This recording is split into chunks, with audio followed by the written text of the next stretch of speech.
அனைவருக்கும் வணக்கம். நம்ம இந்த காணொலியில் பார்த்தீங்கன்னா நரம்பு மண்டலத்தை பற்றி நம்ம பார்க்கலாம். நரம்பு மண்டலம் அப்படிங்கிறது பார்த்தீங்கன்னா நியூரான்கள் அல்லது நரம்பு செல்களால் ஆனது. இம்மண்டலத்தில் மூளை, தண்டுவடம், உணர்ச்சி உறுப்புகள் மற்றும் நரம்புகள் உள்ளன. நரம்பு மண்டலமும் நாளமில்லா சுரப்பி மண்டலமும் இணைந்து கடத்துதல் மற்றும் ஒருங்கிணைப்பு. கடத்துதல்னா வேற ஒன்றும் இல்லை, சத்துக்கள், ரத்தங்கள் இதில் கடத்தி அந்த நம்மளுடைய உறுப்புகளை ஒருங்கிணைத்து செயல்படுறதுக்கு நமக்கு நரம்பு மண்டலம் முக்கியமான பணியாக இருக்குது. நரம்பு மண்டலத்தினுடைய முக்கிய பணியாக இருக்குது. மூளை, நமது மூளை ஒரு சிக்கலான உறுப்பாகும். இது மண்டையோட்டின் கபால குழியினுள் உள்ளது. இது திசுக்களாலான 3 உரைகளால் சூழப்பட்டு பாதுகாக்கப்படுகிறது. இந்த சவ்வுகளுக்கு மூளை உரைகள் என்று பெயர். அடுத்து மூளையை 3 பிரிவுகளாக பிரிக்கலாம். இது ரொம்ப முக்கியமானது, அது பார்த்துக்காங்க. அதாவது முன்மூளை, நடுமூளை, பின்மூளை. மூளையானது உடலின் மத்திய கட்டுப்பாட்டு மையமாகும். இதை நான் உங்களுக்கு பாக்ஸ் போட்டே காட்டுறேன். இந்த நம்மளுடைய மத்திய கட்டுப்பாட்டு மையம் அப்படிங்கிறது எதுன்னு பார்த்தீங்கன்னா மூளை. ஒன் வேர்டில் கேட்கலாம். அடுத்து தண்டுவடம். தண்டுவடம் பின்மூளையில் உள்ள முகலத்தின் தொடர்ச்சியாகும். இது முதுகெலும்பு தொடரினால் மூடப்பட்டிருக்கின்றது. தண்டுவடமானது மூளையை உடலில் உள்ள பல்வேறு பாகங்களோடு நரம்பினால் இணைக்கக்கூடிய அமைப்பாக உள்ளது. நரம்பு மண்டலத்தின் செயல்கள். அப்போ இதில் தண்டுவடம்னா என்ன அப்படிங்கிறதுலாம் எக்ஸ்பிளைன் பண்ணியிருக்கிறாங்க. அதை அப்படியே மனப்பாடம் பண்ணிக்கோங்க.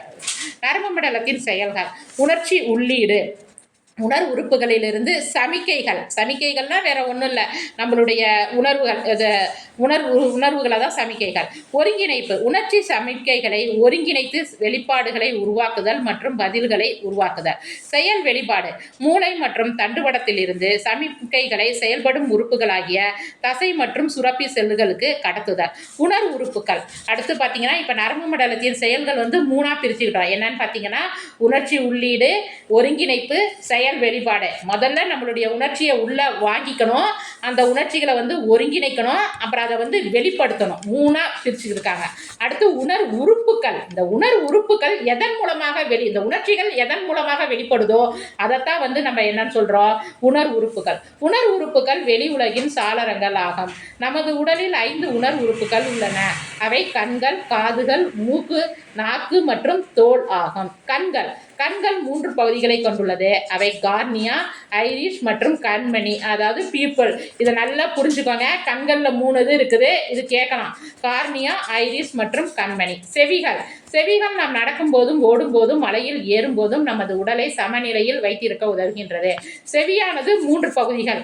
புறச்செவி, நடுச்செவி, உட்செவி. கண்ணுலையும் பார்த்தீங்களா 3, செவியிலையும் பார்த்தீங்கன்னா 3 பகுதிகள் இருக்குது. இதை நல்லா பார்த்துக்காங்க. மனிதனின் புற செவியில் உள்ள மடல் புறச்செவி மடல் என்று அழைக்கப்படுகிறது. அடுத்து பார்த்தீங்கன்னா தோலுங்கிறது பார்த்தீங்கன்னா உடல் முழுவதுமாக மூடியுள்ள மிகப்பெரிய உறுப்பு தோலாகும். இது நமது உடலை ஈரப்பசையோடு வைத்திருக்கின்றது.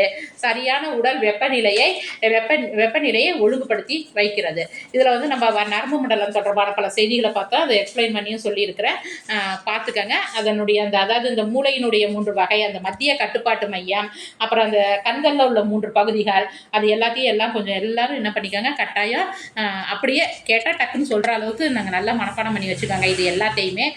நன்றி, வணக்கம்.